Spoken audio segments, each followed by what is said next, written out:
कहते हैं कि मरने वाला इंसान कभी झूठ नहीं बोलता क्योंकि उसे पता होता है कि वो अब मरने वाला है। वो ईश्वर के पास जाने वाला है क्योंकि उसके जो बोल निकलते हैं वो हमेशा सच ही निकलते हैं।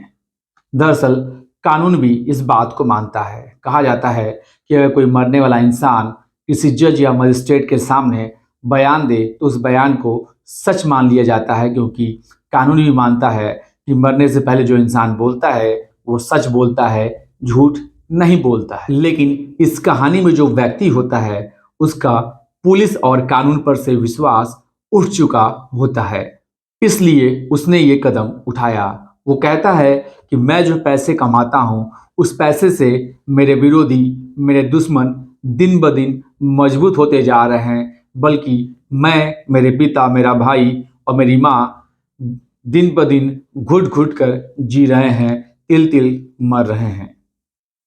इसलिए मैं अब जीना नहीं चाहता। वो कहता है कि मेरी जो लाश है उसको मेरे पत्नी से दूर रखना, मेरे लाश के आसपास भी मेरे पत्नी को भटकने मत देना। वो कहता है कि मेरे अस्थियों को तब तक विसर्जित मत करना जब तक कि मुझे न्याय न मिल जाए। वो कहता है कि यदि मुझे न्याय नहीं मिले तो जिस न्यायालय में मेरे केस की सुनवाई चल रही होती है उसी न्यायालय के ठीक सामने जो नाला होगा उस नाले में ही मेरे अस्थियों को विसर्जित कर देना। लेकिन जाते जाते एक आखिरी बात ये भी कह जाता हूँ कि मेरे मरने के बाद मेरे बच्चे को मेरे माँ और पिता के हवाले सौंप देना। उसने ये आखिरी लफ्ज और आखिरी बात कही थी।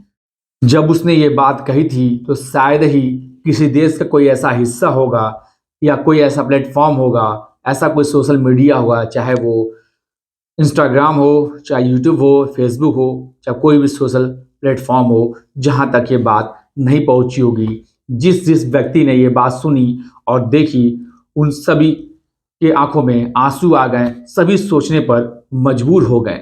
हर तरफ एक ही बात गूंज रही थी कि आखिर अतुल ने ऐसा क्यों किया। अब हर कोई उसे इंसाफ दिलाने की बात कह रहा है, लेकिन जिसके लिए उसने ये सब किया, जिसके वजह से ये सब हुआ, उसकी अकड़ आज भी कम नहीं हुई।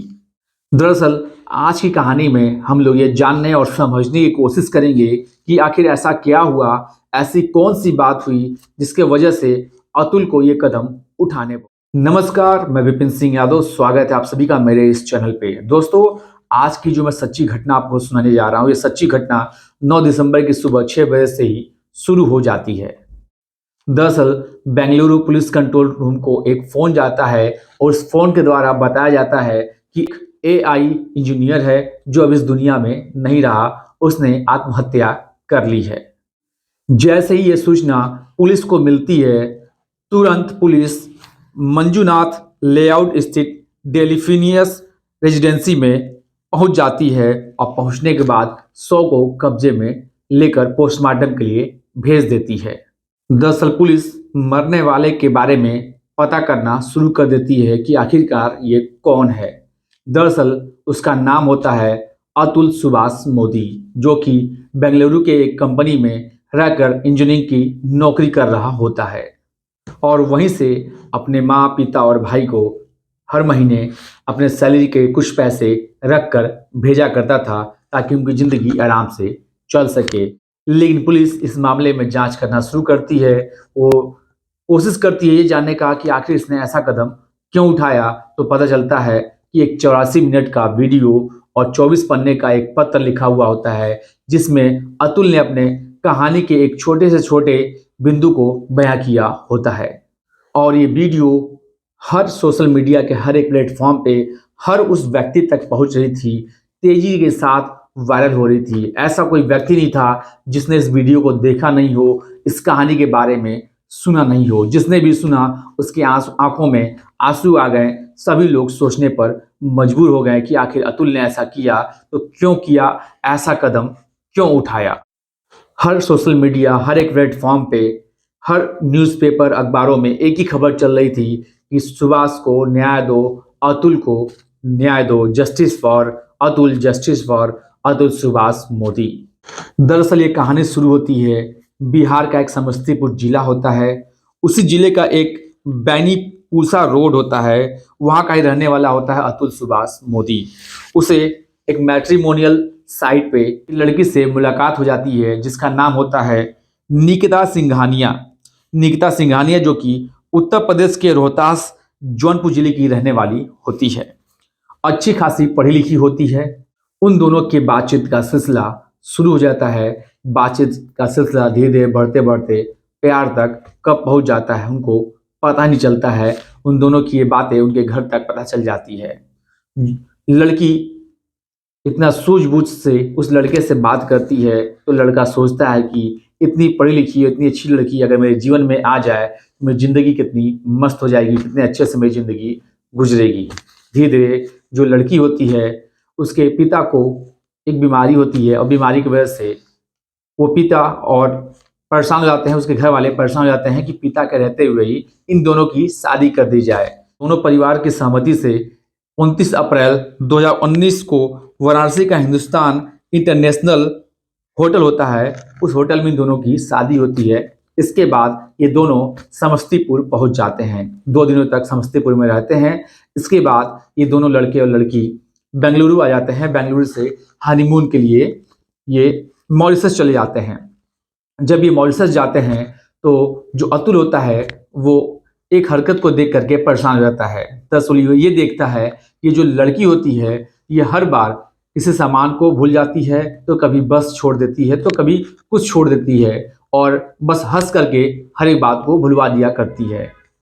उसकी इन आदतों से अतुल घबरा जाता है, परेशान हो जाता है। फिलहाल अतुल और ये दोनों मतलब लड़की और लड़के बेंगलुरु वापस आ जाते हैं। फिर इसके बाद अपने लाइफ में व्यस्त हो जाते हैं। कुछ समय बीतता है।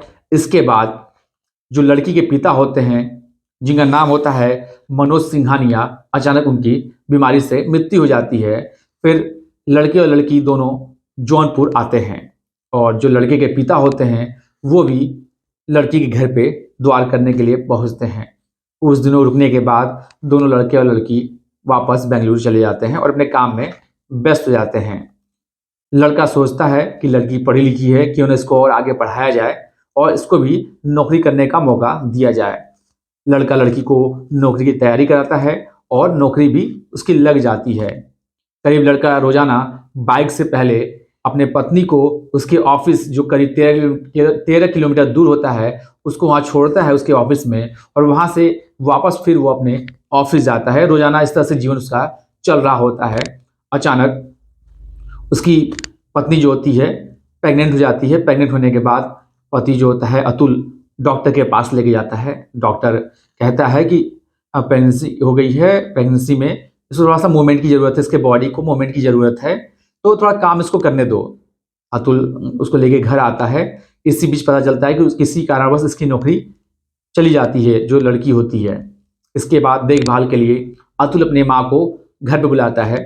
जिस घर में बुलाता है वो 1 BHK का एक फ्लैट होता है, बहुत ज़्यादा जगह नहीं होता है, लेकिन इस तरह से थोड़ी सी जगह में माँ और पति पत्नी दोनों वहाँ पे एडजस्ट करते हैं, रहते हैं। इसके बाद अतुल जो होता है खाना बनाने के लिए एक नौकरानी को रख लेता है और साफ सफाई के लिए भी एक नौकरानी को रख लेता है। फिर इसके बाद उसके बच्चे होते हैं। बच्चे होने के बाद और भी परिवार के लोग आते हैं, जो लड़की के परिवार वाले आते हैं वो आ जाते हैं।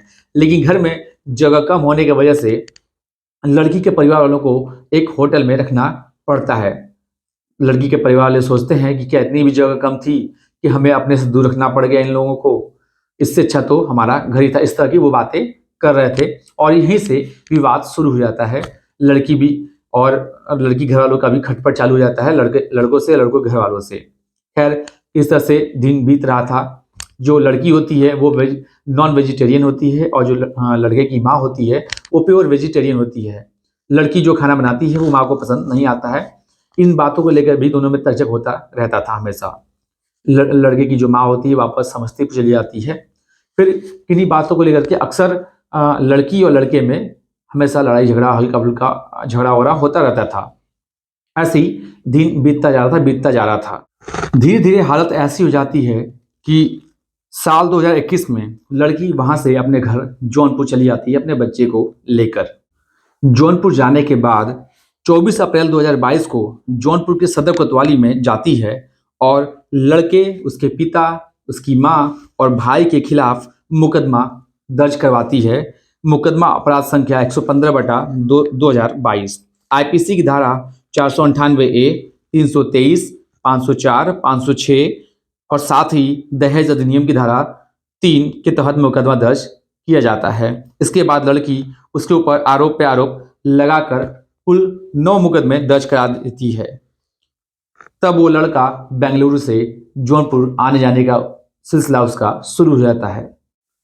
1827 किलोमीटर का ये सफर होता है, लेकिन जब 2827 किलोमीटर का सफर तय करके वो लड़का जौनपुर पहुंचता था तो पता चलता था कि कभी जज साहिबा नहीं बैठी हैं, तो कभी लड़की नहीं आई है, तो कभी वकीलों के हड़ताल की वजह से आज सुनवाई नहीं होगी, तो कभी किसी कारण के वजह से सुनवाई नहीं होगी, तो कभी वकील जो होता था लड़की पक्ष का आसानी से अगली डेट ले लेता था।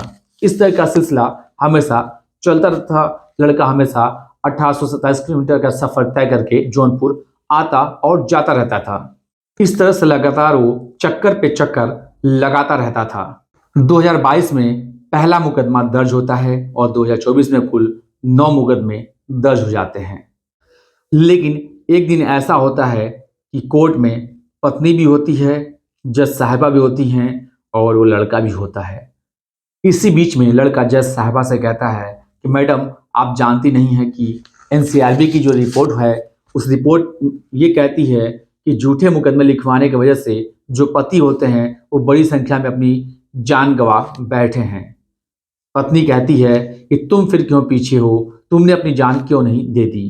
ये बात सुनकर जज साहबा हंस देती हैं, बल्कि उनको समझाना चाहिए कि तुम्हें ऐसा नहीं बोलना चाहिए। जज साहबा को हंसता हुआ देख लड़के का मन और भी टूट जाता है। वो अंदर ही अंदर घुट घुट कर परेशान हो जाता है।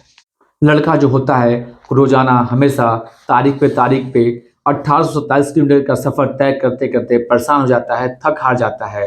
वो चाहता है कि किस तरह से इस तरह के परेशानियों से दूर हो जाए, इस सब इस चीज को खत्म कर दिया जाए और किसी तरह से जैसे भी हो सेटलमेंट करके ये सब सारी चीज़ों को खत्म कर दिया जाए।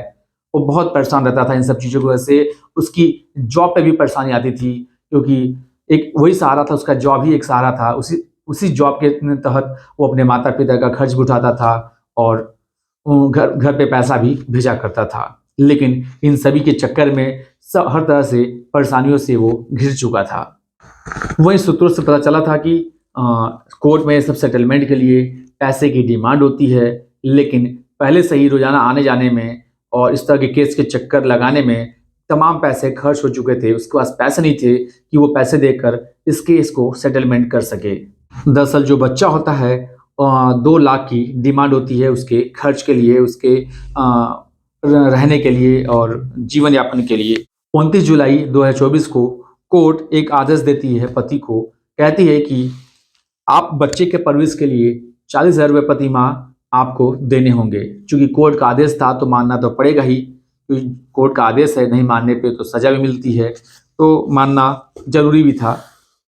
फिर वो लड़का 8 दिसंबर 2024 की रात को उसने अपनी अंतिम रात बना दी। जब अगले दिन 9 दिसंबर 2024 को लोगों को ये पता चलता है तो ये कहानी सोशल मीडिया के हर एक प्लेटफॉर्म पे तेजी के साथ वायरल हो जाती है।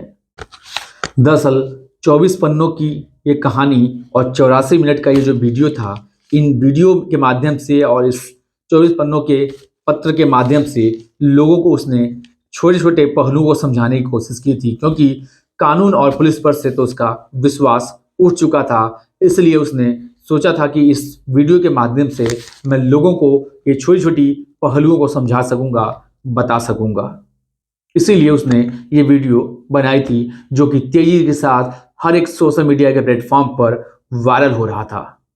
ये सब होने के बाद लड़के का भाई विकास मोदी बेंगलुरु पुलिस स्टेशन जाता है और वहां जाकर एफआईआर दर्ज कराता है। वह एफआईआर लड़की निकिता सिंघानिया, उसकी माँ और भाई और चचेरा ससुर जो होता है उसके खिलाफ मुकदमा दर्ज कराता है।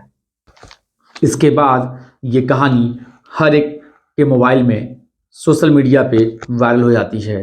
कुछ पत्रकार लड़की के घर जौनपुर पहुंचते हैं और जाकर उसके घर पे बेल बजाते हैं, आवाज़ लगाते हैं, लेकिन बेल और आवाज़ भी सुनकर उसके घर से कोई नहीं आता। इसके बाद कुछ पत्रकार अपना कैमरा निकाल के वीडियो बनाने जैसे ही शुरू करते हैं, वैसे ही बालकनी पर से सास और वो लड़का यानी कि साला झांक कर पत्रकारों को बोलते हैं कि अरे खबरदार, वीडियो नहीं बनाना, ऐसी गलती की तो बहुत भारी पड़ेगा। मतलब एक तरफ पूरे देश में ये कहानी फैल चुकी थी। पूरे देश में हर हर एक इंसान न्याय की गुहार लगाता, हर एक इंसान कह रहा था कि अतुल को न्याय दो। वहीं दूसरी तरफ इन लोगों का अब भी घमंड, अकड़ कम नहीं हुई थी।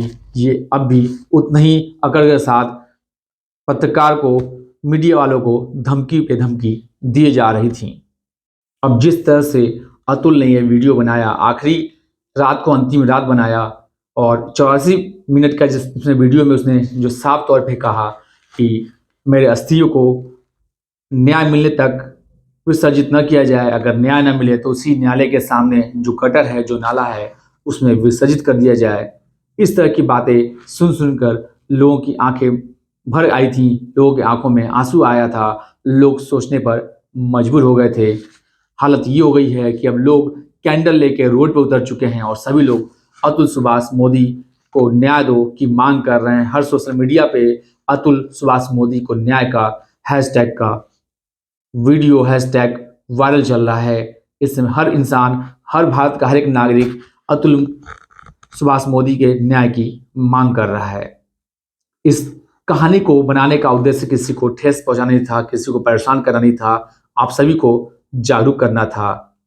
जय हिंद, जय भारत। आज के लिए बस इतना ही, मिलते हैं अगले एपिसोड में।